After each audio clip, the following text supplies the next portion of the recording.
Hello, good morning, जोहार। मैं संजय और आप देख रहे हैं न्यूज झारखंड। समय हो चला है झारखंड की खबरों को जानने का, उनसे अपडेट होने का। तो चलिए जानते हैं आज की झारखंड की 25 मुख्य बड़ी खबरों को। उससे पहले अगर आप न्यूज झारखंड चैनल पर नए हैं तो प्लीज चैनल को सब्सक्राइब करके बेल आइकन प्रेस कर दीजिए, जिससे आप तक झारखंड की हर एक छोटी बड़ी खबर का अपडेट आप तक पहुंचता रहे। तो चलिए शुरुआत करते हैं आज की पहली और महत्वपूर्ण बड़ी खबर से। 1 साल के लिए और बढ़ेगी सहायक पुलिसकर्मियों की अनुबंध की अवधि। 1700 कर्मियों को होगा फायदा। राज्य के उग्रवाद प्रभावित 12 जिलों में नियुक्त सहायक पुलिसकर्मियों के अनुबंध की अवधि जल्द ही बढ़ेगी।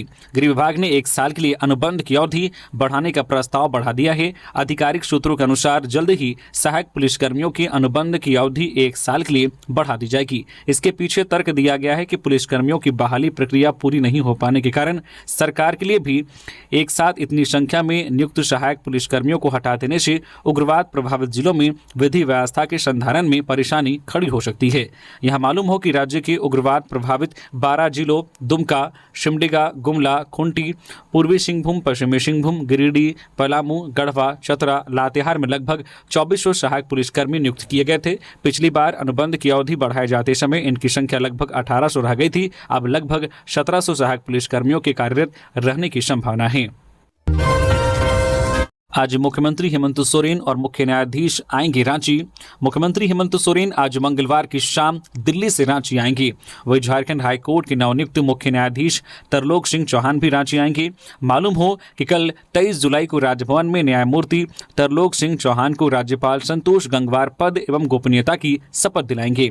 न्यायमूर्ति तरलोक सिंह चौहान के शपथ ग्रहण समारोह में काफी संख्या में हिमाचल प्रदेश व अन्य जगहों से उनके रिश्तेदार, नजीकी व जस्टिस भी आ रहे हैं। इनकी संख्या लगभग 60 है, जिन्हें राज्य सरकार ने स्टेट गेस्ट घोषित किया है। उन्हें होटल रेडिशन ब्लू, बीएनआर व अन्य होटलों में ठहराने की व्यवस्था की गई है। मालूम हो कि हिमाचल प्रदेश हाईकोर्ट के जस्टिस तरलोक सिंह चौहान को हाल ही में झारखंड हाईकोर्ट का चीफ जस्टिस नियुक्त किया गया है। जानकारी के अनुसार मुख्यमंत्री भी आज शाम ही दिल्ली से रांची आ रहे हैं। वहीं कल 23 जुलाई को चीफ जस्टिस तरलोक सिंह चौहान के शपथ ग्रहण समारोह में शामिल होंगे। उसके अगले दिन 24 जुलाई को मुख्यमंत्री कैबिनेट की बैठक करेंगे।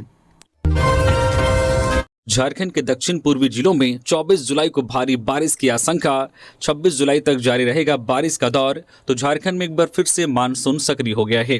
मौसम पूर्वानुमान के मुताबिक आज 22 जुलाई को अधिकांश जिलों में सामान्य से मध्यम दर्जे की बारिश हो सकती है। इसके बाद कल 23 जुलाई को मौसम अधिक सक्रिय रहेगा। उत्तर पश्चिमी बंगाल की खाड़ी में बन रहे सिस्टम के प्रभाव से राज्य के उत्तर पूर्वी और मध्य भागों में भारी बारिश और तेज हवाओं के आसार हैं। राज्य के दक्षिण पूर्वी जिलों में 24 जुलाई को भारी बारिश की आशंका है। राज्य के जिन जिलों में बहुत भारी बारिश होने की आशंका है उनमें पूर्वी सिंहभूम, पश्चिमी सिंहभूम, सिमडेगा, सरायकेला खरसावां, देवघर, दुमका, गिरिडीह, गोड्डा, जामताड़ा, गोड्डा, पाकुड़ और साहिबगंज जिले शामिल हैं। इससे लेकर मौसम विभाग ने ऑरेंज अलर्ट जारी किया है। वही विभाग की ओर से जो है राज्य के दक्षिण पश्चिमी और उत्तर पूर्वी जिले के कुछ इलाकों में भारी बारिश होने की आशंका है। इसके अलावा इन इलाकों में गर्जन के साथ आकाशीय बिजली गिरने और 30 से 40 किलोमीटर प्रति घंटे की रफ्तार से हवा चलने की भी आशंका है। इसको लेकर मौसम विभाग ने येलो अलर्ट जारी किया है। इसके अलावा 26 जुलाई को भी मौसम विभाग ने राज्य के कुछ हिस्सों में बहुत भारी बारिश होने की आशंका व्यक्त की है। इससे लेकर भी ऑरेंज अलर्ट जारी किया गया है। इसके साथ ही 26 जुलाई को भी कई क्षेत्रों में गरज चमक के साथ हल्के से मध्यम दर्जे की बारिश के आसार हैं। रांची में एचईसी कर्मियों का अर्धनग्न प्रदर्शन, प्रबंधन की चुप्पी पर फूटा गुस्सा। एचईसी के सफाई मजदूरों का आंदोलन सोमवार को और उग्र हो गया। आंदोलन के तीसरे सप्ताह में कार्मिकों ने अर्धनग्न होकर विरोध प्रदर्शन किया। सैकड़ों की संख्या में कार्मिक मुख्यालय के सामने जुटे और घंटों नारेबाजी की। आंदोलन कर रहे कार्मिकों की मांग लंबे समय से लंबित है। इनमें सितंबर 2023 से जनवरी 2024 तक का बकाया वेतन, पुराना ठेका नियम लागू करना, ईएसआई की चिकित्सा सुविधा बहाल करना, कार्यस्थल पर सुरक्षा और सम्मानजनक कार्य दिवस शामिल हैं। इन मांगों को लेकर कार्मिक कई बार ज्ञापन सौंप चुके हैं और झारखंड के श्रम मंत्री, श्रम आयुक्त, सांसद, विधायक समेत संबंधित अधिकारियों से मुलाकात भी कर चुके हैं। बावजूद इसके एचईसी प्रबंधन की ओर से कोई ठोस आश्वासन अब तक नहीं मिला है। कार्मिकों ने लगातार हो रही अनदेखी और चुप्पी के विरोध पर अर्धनग्न होकर प्रदर्शन किया है। उनका कहना है कि जब श्रम की गरिमा की कोई कद्र नहीं जब वेतन के लिए बार बार दरवाजे खटखटाने पड़ रहे हैं तो अब शांत बैठना संभव नहीं है। प्रदर्शन के दौरान कई बार माहौल तनावपूर्ण हुआ और पुलिस बल के साथ हल्की धक्का मुक्की और नोक-झोंक की स्थिति बनी। हालांकि किसी बड़े टकराव की सूचना नहीं मिली है। विधवा महिला के साथ क्रूरता की हदें पार, निर्वस्त्र कर की गई मारपीट, बाल काटे गए, एक आरोपी गिरफ्तार। झारखंड में अंधविश्वास की एक और भयावह तस्वीर सामने आई है। हजारीबाग जिले के बरही थाना क्षेत्र के एक गांव में एक विधवा महिला के साथ क्रूरता की सारी हदें पार कर दी गई। महिला को निर्वस्त्र करके पीटा गया, उसके बाल काटे गए, शरीर पर ब्लेड से वार किए गए और तांत्रिक क्रियाएं की गई। मामले को लेकर प्राथमिकी दर्ज कर ली गई है। पीड़िता के अनुसार शुक्रवार रात गांव के 7 लोगों ने उसे घर से जबरन उठा लिया, एक घर में बंद कर दिया और बेरहमी से पीटा। इसके बाद उसे गया जिले के एक तांत्रिक के पास ले जाया गया, जहां उसका सिर मुंडवा दिया गया। उसके बाद ब्लेड से शरीर के कई हिस्सों में वार करके तांत्रिक क्रियाएं की गई। महिला द्वारा पुलिस को दिए गए आवेदन में बताया गया है कि आरोपियों ने पहले 20,000 रुपये और फिर 80,000 रुपये की मांग की। पीड़िता के बेटे ने किसी तरह 10,000 रुपये का इंतजाम करके उन्हें पहुंचा दिया, जिसके बाद शनिवार रात करीब 10 बजे महिला को घायल हालत में बरही बाजार में फेंक दिया गया, जहां से वह किसी तरह घर पहुंची। पीड़ित ने रविवार को बरही थाने में लिखित आवेदन दिया। इस पर बरही थाना प्रभारी आभास कुमार ने बताया कि पीड़िता के आवेदन के आधार पर कांड संख्या 268-25 के तहत 7 लोगों के खिलाफ जो मामला दर्ज कर लिया गया है। इनमें से एक आरोपी को गिरफ्तार कर लिया गया है, जबकि बाकी आरोपियों की गिरफ्तारी के लिए लगातार छापेमारी की जा रही है। मामले को गंभीरता से लेते हुए पुलिस ने जांच तेज कर दी है। उन्होंने कहा है कि अंधविश्वास के नाम पर इस हैवानियत को अंजाम देने वाले दोषियों को किसी भी हाल में जो बख्शा नहीं जाएगा। सावन की दूसरी सोमवारी पर देवघर में आस्था का सैलाब, बोलबम के जयकारे से गुंजायमान हुआ बाबा धाम, कांवरियों की लगी लंबी कतार। सावन की दूसरी सोमवारी के मौके पर देवघर के बाबा धाम में भक्तों का जन सैलाब देखने को मिला। आधी रात से ही कांवरियों के पहुंचने का सिलसिला जारी रहा। देवघर में कांवरियों की 5 किलोमीटर लंबी लाइन देखने को मिली। सुबह 4 बजे से पट खुलने के बाद श्री राम झा चौक से बरमसिया तक बनाए गए रूट लाइन में कांवरियों की लंबी कतार दिखी। कांवरियों ने कहा है कि वे रविवार रात 10 बजे से ही लाइन में खड़े हैं। जो कांवरिया रात्रि के 10 बजे लाइन बनाकर खड़े हुए थे, उन्हें सोमवार को करीब 2 बजे जल चढ़ाने का मौका मिला। वह जिला प्रशासन के द्वारा कांवरियों की भीड़ को देखते हुए सुरक्षा के पुख्ता इंतजाम किए गए थे। बरमसिया से लेकर श्री राम चौक तक जगह जगह जिला प्रशासन और स्थानीय लोगों के द्वारा श्रद्धालुओं को पानी, शरबत और जूस मुहैया कराया जा रहा था। सिमडेगा में नाबालिग लड़की को अगवा कर युवक ने किया दुष्कर्म, बनाया आपत्तिजनक वीडियो। सिमडेगा के कोलेबिरा थाना क्षेत्र में एक नाबालिग आदिवासी लड़की को अगवा कर दुष्कर्म करने और आपत्तिजनक वीडियो बनाने का मामला प्रकाश में आया है। पीड़िता के परिजनों ने कोलेबिरा थाना में आवेदन देकर आरोपी के विरुद्ध कार्रवाई की मांग की है। पीड़िता के परिजनों द्वारा थाने में दिए गए आवेदन के अनुसार 13 वर्षीय नाबालिग लड़की विगत 16 जुलाई रात 9 बजे से लापता थी। काफी ढूंढने के बाद भी उसकी कोई जानकारी नहीं मिली। अचानक 3 दिनों बाद नाबालिग बच्ची 19 जुलाई को घर वापस लौटी और उसने परिजनों को आप बीती सुनाई। पीड़िता ने परिजनों को बताया कि 16 जुलाई की रात 9 बजे युवक ने फोन कर चुपके से घर से बाहर आने के लिए कहा। बाहर नहीं आने पर परिवार को जान से मारने की धमकी दी। डर के मारे लड़की जो परिवार को बिना बताए घर से बाहर निकल गई। इसके पश्चात युवक नाबालिग लड़की को दूर ले गया, उसे डरा धमकाकर आपत्तिजनक वीडियो और फोटो दिखाया और फिर उसके साथ दुष्कर्म किया। अगले 3 दिनों तक वह लड़की को बंधक बनाकर उसके साथ दुष्कर्म करता है और उसकी आपत्तिजनक वीडियो बनाता रहा। परिजनों ने यह भी बताया है कि आरोपी युवक 3 माह पूर्व भी लड़की को डरा धमकाकर बगीचा ले गया था, जहां उसके साथ दुष्कर्म कर उसका आपत्तिजनक फोटो खींचा था और वीडियो बनाया था, जिसे दिखाकर आरोपित आए दिन लड़की को ब्लैकमेल कर रहा था। शिकायत मिलने के बाद पुलिस रेस हुई और आरोपी को गिरफ्तार कर लिया। पाकुड़ में आकाशीय बिजली गिरने से युवक की मौत। नारायणखोर गांव जाते वक्त हुआ हादसा, खेत में हुआ वज्रपात। पाकुड़ नगर थाना क्षेत्र में सोमवार को आकाशीय बिजली गिरने से एक युवक की मौत हो गई। मृतक की पहचान पाकुड़ प्रखंड के कुमारपुर निवासी हबीबुर रहमान 22 वर्षीय के रूप में हुई।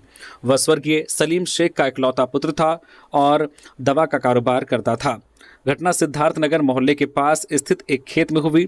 हबीबुर व्यवसाय के सिलसिले में नारायण खोर गांव जा रहा था। रास्ते में उसने टॉयलेट के लिए बाइक रोकी। इसी दौरान आकाश में जोरदार बिजली चमकी और वह उसकी चपेट में आ गया, जिससे मौके पर ही उसकी मौत हो गई।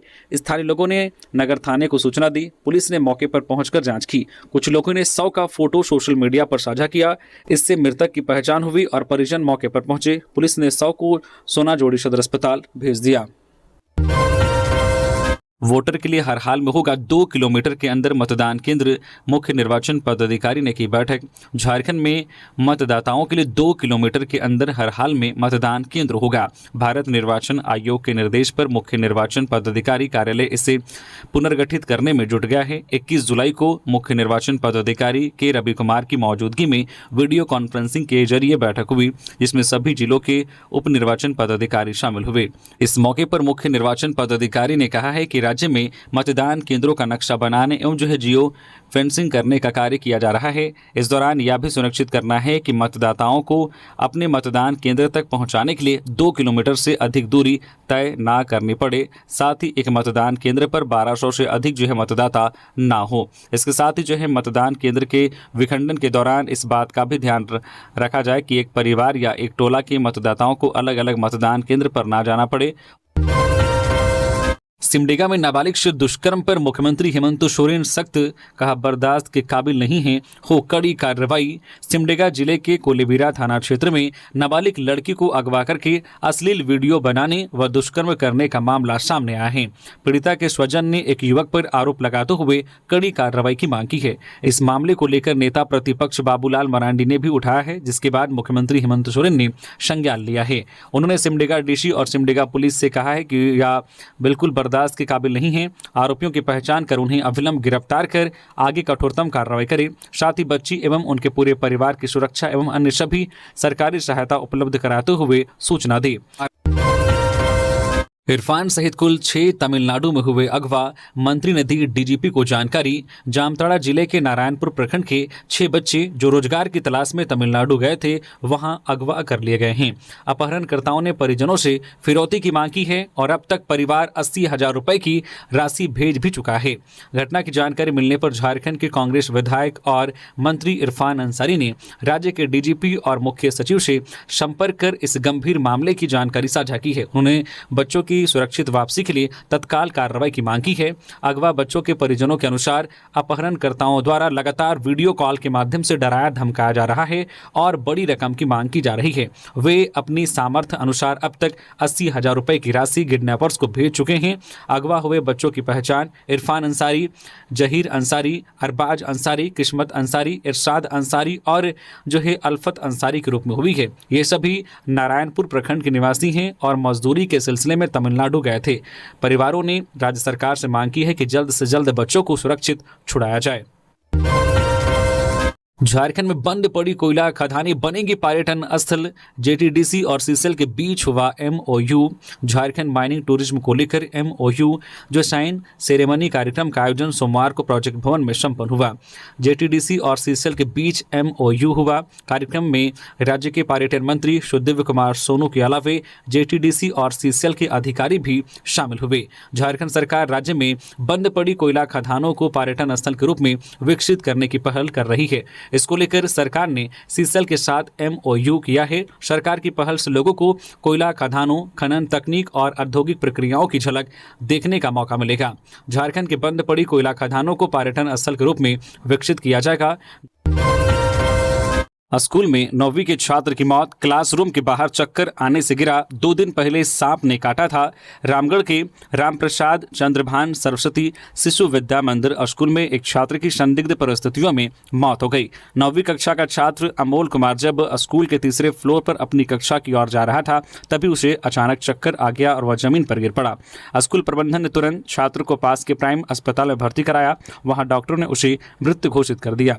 परिजन उसे दूसरे अस्पताल ले गए, वहां भी डॉक्टरों ने उसे मृत घोषित कर दिया। रामगढ़ थाना प्रभारी इंस्पेक्टर पीके सिंह ने बताया है कि परिजनों के अनुसार 2 दिन पहले अमोल को सांप ने काटा था। परिवार ने झाड़ फूंक कराई थी। पुलिस सीसीटीवी फुटेज की जांच कर रही है। मजिस्ट्रेट की निगरानी में मामले की जांच होगी। मौत के सही कारण का पता पोस्टमार्टम रिपोर्ट से चलेगा। मंत्री इरफान अंसारी ने जनता दरबार में सुनी समस्याएं, अधिकारियों को भी दिए सख्त निर्देश।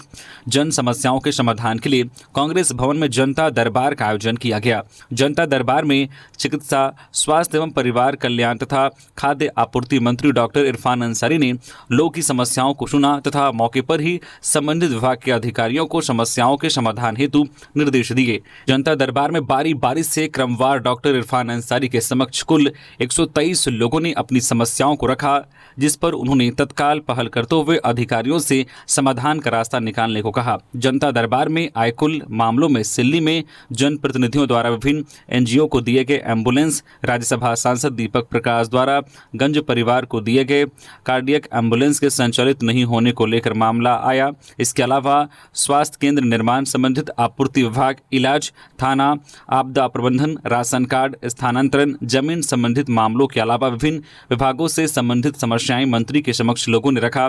कई मामलों में डॉक्टर इरफान अंसारी द्वारा अधिकारियों को सीधे निर्देश दिया गया तथा कई समस्याओं के समाधान हेतु प्रक्रिया में तेजी लाने का निर्देश दिया एवं कार्य की प्रगति से अवगत कराने का भी निर्देश दिया। जनता दरबार में रांची, गुमला, धनबाद, पलामू, चतरा, गिरिडीह, हजारीबाग, खूंटी सहित विभिन्न जिलों के लोगों ने अपनी समस्याओं को रखा। रिम्स में अब मुख्यमंत्री स्वास्थ्य बीमा के तहत भी होगा इलाज, कर्मचारियों को मिलेगा सीधा लाभ। राज्य के प्रमुख चिकित्सा संस्थान रिम्स को मुख्यमंत्री स्वास्थ्य बीमा योजना के अंतर्गत पैनल में शामिल कर लिया गया है। इस महत्वपूर्ण निर्णय से अब रिम्स में इलाज कराने वाले मुख्यमंत्री स्वास्थ्य बीमा योजना के पात्र मरीज सीधे इस योजना का लाभ उठा सकेंगे। यह कदम रिम्स आने वाले गरीब और जरूरतमंद मरीजों के लिए बड़ी राहत लेकर आया है, क्योंकि अब उन्हें गुणवत्तापूर्ण इलाज के लिए आर्थिक चिंताओं से नहीं जूझना पड़ेगा। इस योजना के दायरे में रिम्स के सभी अधिकारी, चिकित्सक, कर्मचारी और उनके आश्रितों को भी लाया गया है। यह रिम्स में कार्यरत सभी लोगों के स्वास्थ्य सुरक्षा के लिए एक बड़ा और कल्याणकारी कदम है। इस संबंध में रिम्स और झारखंड स्टेट आरोग्य सोसाइटी के बीच जल्द ही एक समझौता ज्ञापन पर हस्ताक्षर किए जाएंगे, जिससे सभी प्रक्रियात्मक और प्रशासनिक कार्यों को औपचारिक रूप से क्रियान्वित किया जा सके। रांची में घर लौट रहे युवक को अपराधियों ने मारी गोली, अस्पताल में भर्ती। रांची के मांडर थाना क्षेत्र में गोलीबारी की सूचना मिली है। टांगर बंसली के गुलजार मोहल्ला में चाचकोपी निवासी बबलू नामक युवक को अपराधियों ने गोली मारी है। युवक मांडर से रांची काम करने के लिए आया था। सोमवार शाम को रांची लोहरदगा ट्रेन से वह अपना घर लौट रहा था। ट्रेन से उतरकर घर जाने के क्रम में उसे गोली मारी गई। युवक को घायल अवस्था में स्थानीय लोगों ने अस्पताल में भर्ती किया है। जानकारी के अनुसार पुरानी रंजिश में घटना को अंजाम देने की आशंका जताई जा रही है। घायल युवक को पूर्व में बेड़ो थाना की पुलिस ने एक हत्याकांड में जेल भेजा था। सूत्रों का कहना है कि उसी हत्याकांड का बदला लेने के लिए युवक को गोली मारी गई है। 15 अगस्त से सदर अस्पतालों में फ्री वाईफाई, बड़े शहरों के डॉक्टरों की ओपीडी भी होगी शुरू।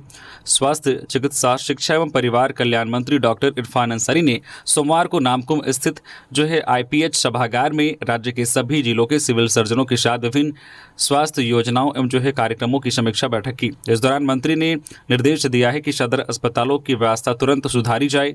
मामूली बीमारियों के लिए मरीजों को रिम्स रेफर करने की आदत को बंद किया जाए। डॉक्टर, दवा और एम्बुलेंस की कमी का बहाना अब नहीं चलेगा। मरीज को बेहतर इलाज मिले, यही हमारी सर्वोच्च प्राथमिकता होनी चाहिए।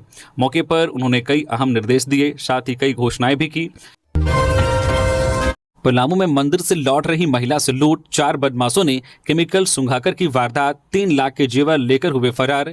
पलामू के शहर थाना क्षेत्र में पुलिस लाइन रोड स्थित मेजर मोड़ पर सोमवार सुबह एक बुजुर्ग महिला से जेवर लूट की वारदात सामने आई है। शिव मंदिर से पूजा कर लौट रही महिला को 4 बदमाशों ने निशाना बनाया। घटना सुबह 8:30 बजे की है। 2 बाइक सवार और 2 अन्य पैदल युवकों ने महिला का पीछा किया। सुनसान गली में एक युवक ने होम्योपैथी दवा दुकान का पता पूछा। उसने खुद को वृंदावन से बताया। इस दौरान अन्य बदमाशों ने महिला का मुंह और गला दबाकर केमिकल सुंघा दिया।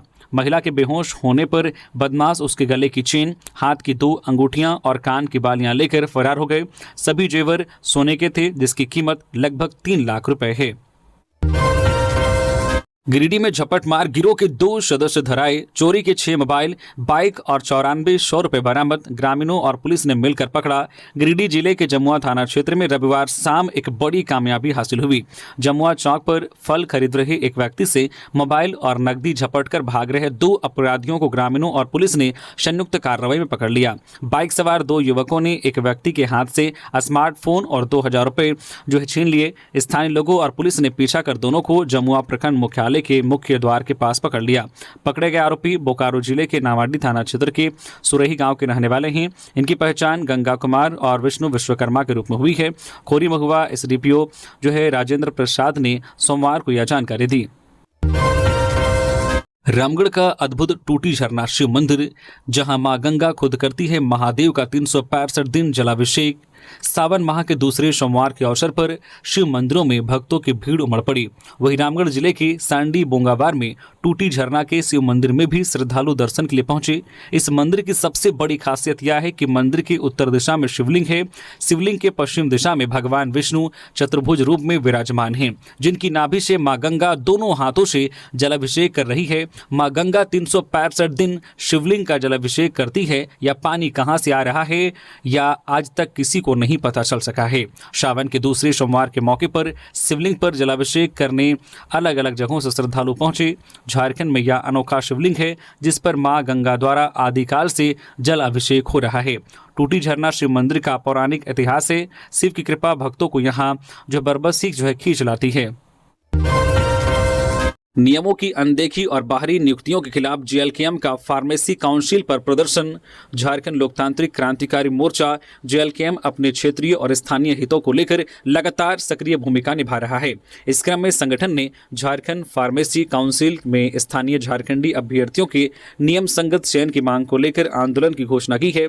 आगामी 23 जुलाई बुधवार को संगठन Jharkhand state pharmacy council Bariatu Ranchi कार्यालय के समक्ष धरना प्रदर्शन करेगा। संगठन के नेतृत्वकर्ता देवेंद्र नाथ महतो ने मीडिया को जानकारी देते हुए बताया कि फार्मेसी काउंसिल में निबंधक, रजिस्ट्रार एवं सदस्यों का चयन झारखंडी अभ्यर्थियों में से नियमों के अनुसार होना चाहिए। उन्होंने आरोप लगाया है कि वर्तमान में निबंधक सह सचिव प्रशांत कुमार पांडे का औपबंधिक कार्यकाल 23 अप्रैल 2025 को समाप्त हो चुका है, फिर भी नियमों की अवहेलना कर उन्हें अनुचित रूप से पुनः पदस्थापित किया गया है। यह प्रक्रिया न केवल अपारदर्शी है बल्कि इससे फार्मेसी छात्रों की शिक्षा व्यवस्था भी बाधित हो रही है। महतो ने कहा है कि काउंसिल में केवल योग्य सरकारी सेवा में कार्यरत और स्थानीय झारखंडी अभ्यर्थियों को ही चयनित किया जाना चाहिए ताकि संस्था की पारदर्शिता और कार्यक्षमता बनी रहे। चतरा में उग्रवादियों और सुरक्षा बलों में मुठभेड़। कुंदा के अनगढ़ा जंगल में सर्च ऑपरेशन जारी। मोबाइल और पिट्ठू बैग बरामद। चतरा के कुंदा थाना क्षेत्र के अनगढ़ा जंगल में रविवार रात सुरक्षा बलों की प्रतिबंधित उग्रवादी संगठन टीएसपीसी से मुठभेड़ हो गई। यह घटना उस समय हुई जब हाल ही में चतरा से सीआरपीएफ की टीम को नक्सलवाद खत्म होने का दावा करते हुए वापस बुला लिया गया था। एसपी सुमित अग्रवाल ने बताया कि नक्सली गतिविधि की सूचना मिलने पर पुलिस टीम सर्च अभियान चला रही थी। इसी दौरान टीएसपीसी से मुठभेड़ हुई। मुठभेड़ में पुलिस को कोई नुकसान नहीं हुआ। अभी तक किसी की गिरफ्तारी नहीं हुई है। पुलिस जवानों पर नजर पड़ते ही उग्रवादियों ने फायरिंग शुरू कर दी। जवाबी कार्रवाई में जवानों ने भी फायरिंग की। खुद पर सुरक्षा बलों को भारी पड़ता देख सभी उग्रवादी मौके से भाग निकले। सूत्रों के अनुसार घटनास्थल से सुरक्षा बलों को एक एंड्रॉयड मोबाइल और एक पिट्ठू बैग मिला है। मुठभेड़ के बाद पुलिस और सुरक्षा बल अनगढ़ा जंगल में सघन तलाशी अभियान चला रहे हैं। वे उग्रवादियों के संभावित ठिकानों और संदिग्ध गतिविधियों का पता लगा रहे हैं।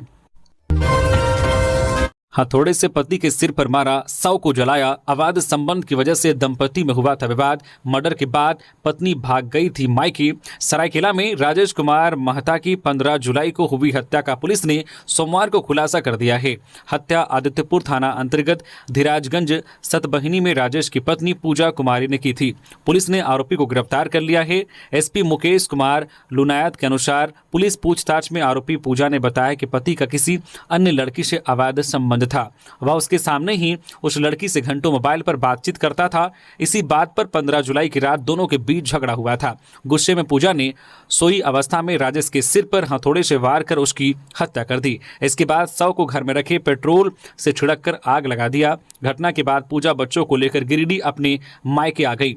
पुलिस ने हत्या में प्रयुक्त लोहे का हथौड़ा भी बरामद कर लिया है। बीते शनिवार को राजेश कुमार महता का अधजला शव उसके किराए के मकान से लहूलुहान अवस्था में मिला था। कमरे से दुर्गंध आने की सूचना पर आदित्यपुर पुलिस वहां पहुंची थी। उसके बाद घर का ताला तोड़कर शव बरामद किया गया। मृतक गिरिडीह जिला के उधनाबाद का रहने वाला था। पाकुड़ एसपी हत्याकांड में जजों में मतभेद, एक ने फांसी की सजा को सही माना, दूसरे ने किया बरी। अब चीफ जस्टिस कोर्ट में होगी सुनवाई। वर्ष 2013 में पाकुड़ के तत्कालीन एसपी अमरजीत जो है बलिहार समेत 6 पुलिसकर्मियों की हत्या के मामले में दोषी ठहराए गए 2 नक्सलियों सुखलाल उर्फ प्रवीर दा और जो है सनातन बास्की उर्फ ताला दा को मिली फांसी की सजा पर झारखंड हाईकोर्ट की खंडपीठ में शामिल 2 जजों ने अलग अलग राय दी है। खंडपीठ में शामिल जस्टिस आर मुखोपाध्याय ने दोषियों की अपील को स्वीकार करते हुए उन्हें बरी कर दिया, जबकि जस्टिस संजय प्रसाद ने फांसी की सजा को बरकरार रखा है। दोनों जजों के बीच जो मतभेद होने के कारण मामला अब चीफ जस्टिस को भेजा जाएगा। संभावना है कि इस निर्णय के लिए दूसरी बेंच को सौंपा जाएगा। मोस्ट वांटेड सोहेल खान राजस्थान की एक युवती के साथ गिरफ्तार, पिस्तौल और कारतूस बरामद। पलामू और गढ़वा के most wanted criminal Sohail Khan को पुलिस ने धर दबोचा है। उसके पास से एक देशी पिस्टल, मैगजीन और 80,000 रुपए नगद बरामद हुए हैं। सोहेल मूल रूप से गढ़वा थाना क्षेत्र के उजरी मोहल्ला का निवासी है। उसके खिलाफ रंगधारी, छिनतई और NDPS के जो है कई कांड दर्ज हैं। वह कई बार जेल जा चुका है। गिरफ्तारी के वक्त उसकी कार में राजस्थान की 20 वर्षीय युवती नंदिनी जो है सांगत मौजूद थी। उसको भी न्यायिक हिरासत में भेजा गया है। गिरफ्तार युवती राजस्थान के धौलपुर जिला के कोलारी थाना क्षेत्र स्थित बड़ा गांव की रहने वाली है। बोकारो में गाय चोरी पर फूटा खटाल संचालकों का गुस्सा। बोकारो के सिटी थाना क्षेत्र के दुंदीबाग इलाके में गाय चोरी की बढ़ती घटनाओं ने खटाल संचालकों का सब्र का बांध तोड़ दिया है। लगातार हो रही चोरी से आक्रोशित पीड़ितों ने आरोपियों के खटाल पर धावा बोलकर मवेशियों को कब्जे में ले लिया है। ये पूरा मामला इलाके में चर्चा का विषय बन गया है। जानकारी के मुताबिक दुंदीबाग खटाल से बीते कई दिनों से गाय और भैंसों की चोरी हो रही थी। स्थानीय खटाल वालों ने इसकी शिकायत सिटी थाना में दर्ज कराई, लेकिन पुलिस द्वारा कोई कार्रवाई न होने पर खुद ही गायों की तलाश शुरू की गई। सीसीटीवी फुटेज में 3 संदिग्धों को रात के अंधेरे में गाय चोरी करते हुए देखा गया, जिसके आधार पर पीड़ितों को सूचना मिली कि चोरी की गई गाय बारी कोऑपरेटिव पुल के नीचे एक खटाल में रखी गई है। सूचना मिलते ही दुंदीबाग के खटाल संचालक मौके पर पहुंचे। पहले तो दोनों पक्षों के बीच समझौते की कोशिश हुई, लेकिन जब आरोपी पक्ष ने कहा है कि कुछ गाय कट चुकी है तो पीड़ित पक्ष का गुस्सा फूट पड़ा। इसके बाद उन्होंने आरोपी के खटाल पर धावा बोलकर वहां मौजूद सभी मवेशियों को अपने कब्जे में ले लिया और वापस लाकर पेड़ से बांध दिया। स्थानीय खटाल संचालकों ने आरोप लगाया है कि अब तक 200 से अधिक गाय चोरी हो चुकी है और अगर प्रशासन ने कार्रवाई नहीं की तो वे अब खुद न्याय करेंगे। इस घटना ने इलाके में कानून व्यवस्था और पशु सुरक्षा पर सवाल खड़े कर दिए हैं। पुलिस प्रशासन की निष्क्रियता से नाराज लोग अब खुद मोर्चा संभालने लगे हैं, जिससे स्थिति और भी संवेदनशील होती जा रही है। गोमिया में ट्रैक्टर पलटने से एक की मौत, मवेशी को बचाने में हुआ हादसा, ट्रैक्टर चालक गंभीर रूप से घायल। बोकारो जिले के गोमिया में एक दर्दनाक सड़क हादसे में 18 वर्षीय मजदूर की मौत हो गई। चिल्ड्रन पार्क के पास रविवार देर रात हुए इस हादसे में ट्रैक्टर चालक गंभीर रूप से घायल हो गया। मृतक की पहचान कस्बा गड्ढा निवासी नीरज भुइया के रूप में हुई है। घायल ट्रैक्टर चालक रतन हेम्ब्रम 22 वर्षीय को रांची रिम्स रेफर किया गया। हादसे के समय ट्रैक्टर मरम्मत के बाद गोमिया से लौट रहा था। चिल्ड्रन पार्क के सामने सड़क पर अचानक एक मवेशी आ गया। चालक ने मवेशी को बचाने की कोशिश में ट्रैक्टर से नियंत्रण खो दिया। ट्रैक्टर सड़क किनारे 10 फीट गहरे गड्ढे में पलट गया। ट्रैक्टर पर सवार अन्य 2 युवक जो है शशि कुमार मरांडी 15 वर्षीय और मंगल भुइया 25 वर्षीय बाल बच गए। गुमला में 3 तस्कर गिरफ्तार, छात्रों को 4,000 रुपए प्रति ग्राम में ब्राउन शुगर बेच रहे थे, 9,200 रुपए नगद बरामद। गुमला पुलिस ने सोमवार को तार जाली फैक्ट्री के पीछे से 3 नशा तस्करों को गिरफ्तार किया है। आरोपियों के पास से 10.120 ग्राम ब्राउन शुगर बरामद की गई है। पकड़े गए आरोपियों में खोरा निवासी 25 वर्षीय रितेश कुमार लाल, 24 वर्षीय अभिषेक दास और 22 वर्षीय सूरज सिंह शामिल हैं। एसडीपीओ सुरेश प्रसाद यादव ने बताया कि एसपी को गुप्त सूचना मिली थी। इसके बाद थानेदार महेंद्र करमाली के नेतृत्व में टीम ने छापेमारी की। पुलिस को देखकर कुछ विद्यार्थी और संदिग्ध व्यक्ति भागने लगे। पुलिस ने काले रंग की स्कूटी पर सवार 3 लोगों को पकड़ा। तलाशी में आरोपियों से एक वेट मशीन, चांदी की चेन, 3 मोबाइल और 9,200 रुपए नकद बरामद हुए। पूछताछ में पता चला है कि आरोपी विद्यार्थियों को 4,000 रुपए प्रति ग्राम की दर से ब्राउन शुगर बेचते थे। आरोपी सूरज सिंह जनवरी 2025 में भी जेल जा चुका है। पुलिस ने तीनों आरोपियों को गिरफ्तार कर जेल भेज दिया है। जमशेदपुर की बेटी ने विश्व स्ट्रेंथ लिफ्टिंग में रचा इतिहास। स्नेहा कुमारी ने थाईलैंड में जीता 2 स्वर्ण, 100 किलो वजन उठाकर किया कमाल। जमशेदपुर के मानगो गौड़ बस्ती की 25 वर्षीय स्नेहा कुमारी ने थाईलैंड की राजधानी बैंकॉक में भारत का नाम रोशन किया है। 16 से 19 जुलाई तक आयोजित जो 12वीं विश्व स्ट्रेंथ लिफ्टिंग चैंपियनशिप में स्नेहा ने 2 स्वर्ण पदक जीते हैं। स्नेहा ने स्ट्रेंथ लिफ्टिंग और IB वर्ग में शानदार प्रदर्शन किया है। प्रतियोगिता के दौरान उन्होंने 100 किलोग्राम वजन उठाया। इस मूवमेंट में पाकिस्तान, श्रीलंका, नेपाल, रूस और मेजबान थाईलैंड सहित कई देशों के खिलाड़ियों ने हिस्सा लिया है। नेताजी यूनिवर्सिटी की छात्रा स्नेहा रोज 4 घंटे अभ्यास करती है। उनके पिता कामेश्वर ठाकुर ने कड़ी मेहनत कर बेटी को इस मुकाम तक पहुंचाया है। पिछले साल आर्थिक तंगी के कारण वह प्रतियोगिता में हिस्सा नहीं ले पाई थी। बंधु तिर्की के सरकारी आवास की गिरी दीवार, 2 घायल। कांग्रेस नेता और झारखंड के पूर्व मंत्री बंधु तिर्की के सरकारी आवास की दीवार गिरने की सूचना मिली है। बताया जा रहा है कि दीवार गिरने की वजह से श्याम उरांव और विनय कुमार घायल हो गए हैं। बताया जा रहा है कि बारिश की वजह से दीवार गिरी है। जानकारी के अनुसार काम के सिलसिले में बाइक पर सवार होकर श्याम उरांव और विनय कुमार जा रहे थे। अचानक बाइक पर ही दीवार गिर गई, जिसमें दोनों घायल हो गए। इसके बाद दोनों घायलों को अस्पताल ले जाया गया है। बेटियों की सुरक्षा को लेकर महिला कांग्रेस का केंद्र सरकार के खिलाफ प्रदर्शन। सिटी सेंटर से निकाली रैली। बेटियों की सुरक्षा और बढ़ते अत्याचार के खिलाफ धनबाद जिला महिला कांग्रेस कमेटी ने सोमवार को केंद्र सरकार के खिलाफ सिटी सेंटर से रणधीर वर्मा चौक तक रैली निकालकर जोरदार विरोध प्रदर्शन किया। रैली के माध्यम से महिला कांग्रेस ने स्पष्ट संदेश दिया है कि जब तक देश की हर बेटी सुरक्षित और सम्मानित नहीं होगी, उनकी लड़ाई सड़क से संसद तक जारी रहेगी।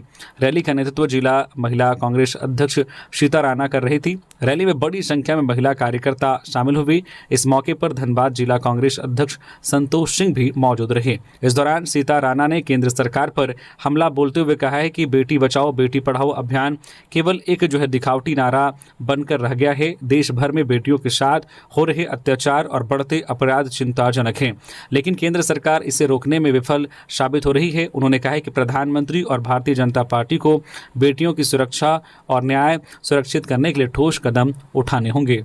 तो ये थी आज की झारखंड की टॉप बड़ी खबरें। इसी तरह से झारखंड की हर एक छोटी बड़ी खबर देखने के लिए आप हमारी चैनल न्यूज झारखंड चैनल को सब्सक्राइब करके बेल आइकन प्रेस कर दीजिए, जिससे आप तक झारखंड की हर एक छोटी बड़ी खबर का अपडेट आप तक पहुंचता रहे। तो अभी के लिए बस इतना ही। हमें दीजिए इजाजत, फिर मिलते हैं किसी और खबरों के साथ। धन्यवाद।